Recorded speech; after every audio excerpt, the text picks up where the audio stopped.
मध्य प्रदेश में लोकसभा चुनाव को लेकर भाजपा और कांग्रेस दोनों ही राजनीतिक दल पूरे दमखम के साथ चुनावी मैदान में नजर आ रहे हैं। इसी कड़ी में कांग्रेस ने अपने घोषणा पत्र को लेकर पत्रकारों से चर्चा की, जिसमें पीसीसी चीफ जीतू पटवारी, राज्यसभा सदस्य दिग्विजय सिंह, पूर्व केंद्रीय मंत्री अरुण यादव, राज्यसभा सदस्य विवेक तन्खा और नेता प्रतिपक्ष उमंग सिंगार समेत कई नेता मौजूद रहे। इस दौरान पीसीसी चीफ जीतू पटवारी ने कहा कि कांग्रेस ने देश के भविष्य के लिए अपना रोड मैप सामने रखा है।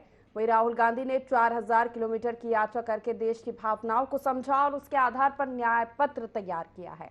वहीं राज्यसभा सदस्य विवेक तन्खा ने कहा कि संसद में विपक्ष को अपना एजेंडा रखने का मौका ही नहीं मिलता है।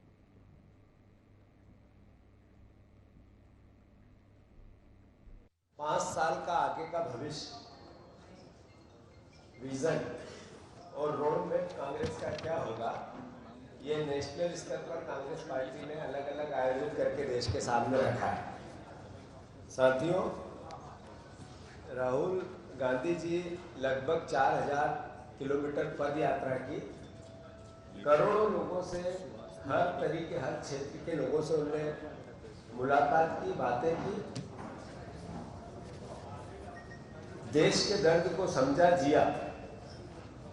और इससे प्रत्यक्ष उदाहरण या पारदर्शी उदाहरण दूसरा नहीं हो सकता है कि देश की समस्याओं को जीने का 4000 किलोमीटर पैदल चलकर महसूस भी करना और उस पर निराकरण के लिए दृष्टि भी बनाना।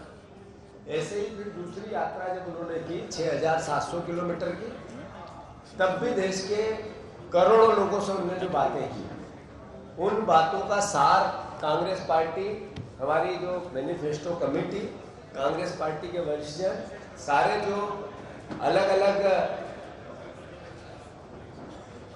प्रदेशों से जो जानकारी हमने भेजी थी, वो उन सबका सार जो आज देश की नीड है, आवश्यकता है, उसके अनुसार कांग्रेस पार्टी ने 5 गारंटियों को 5 न्याय के रूप में देश के सामने प्रस्तुत किया।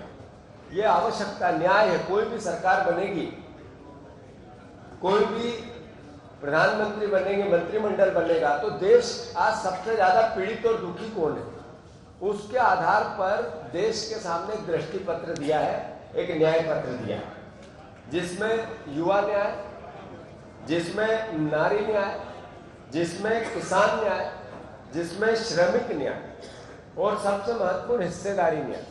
इसकी 5 न्याय की 25 गारंटियां, ये अपने आप में पहली बार जो कांग्रेस का इतिहास रहा है, अधिकार संपन्न समाज बनाना, अधिकार संपन्न देश बनाना। मैं पीड़ित हूं इस बात को लेके कि देश का पार्लियामेंट लगभग नहीं चलता है, और चलता है तो जिस प्रकार से कानून बनते हैं वो प्रजातांत्रिक नहीं है। इस छोटी छोटी बातों पे लोग निलंबित हो जाते हैं, पार्लियामेंट वन साइडेड वे में चलता रहता है। इसको मैं प्रजातंत्र नहीं मानता, और मैं ऐसे प्रजातंत्र में रहने को तैयार भी नहीं। अगर हमको प्रजातंत्र को बदलना है तो हमको अपनी प्रणाली और अपनी सोच बदलनी पड़ेगी। और आप देखिए, इंग्लैंड में मैंने बताया 100 दिन कम से कम पार्लियामेंट चलता है। 100 दिन मतलब 1/3 साल का आपका पार्लियामेंट कितने दिन चलता है? मैंने ऐसे चलता मतलब जब रियल आदान प्रदान दोनों तरफ से होता है। और दूसरा मैंने कहा कि सर, यूके में एक दिन विपक्ष का होता है हर वीक, मतलब उस दिन विपक्ष अपना एजेंडा रख सकता है। आपने विपक्ष को अपना एजेंडा रखने का कोई मौका ही नहीं मिलता। हमारा कौन सा एडजर्नमेंट मोशन आज तक माना गया? हमारा कौन सा कॉलिंग अटेंशन माना गया? और जब हम वेल में आते हैं तो आप कहते हो कि नहीं, ये एथिक्स के बियॉन्ड है, ये कोड ऑफ कॉन्डक्ट के बयान है, आपको निलंबित कर दिया जाएगा। आप प्रणाली को ठीक नहीं करेंगे और सांसदों को निलंबित करेंगे, तो ये क्या हल है इस देश का? क्या प्रजातांत्रिक हल है? क्या आपको मूलभूत परिवर्तन लाना पड़ेगा?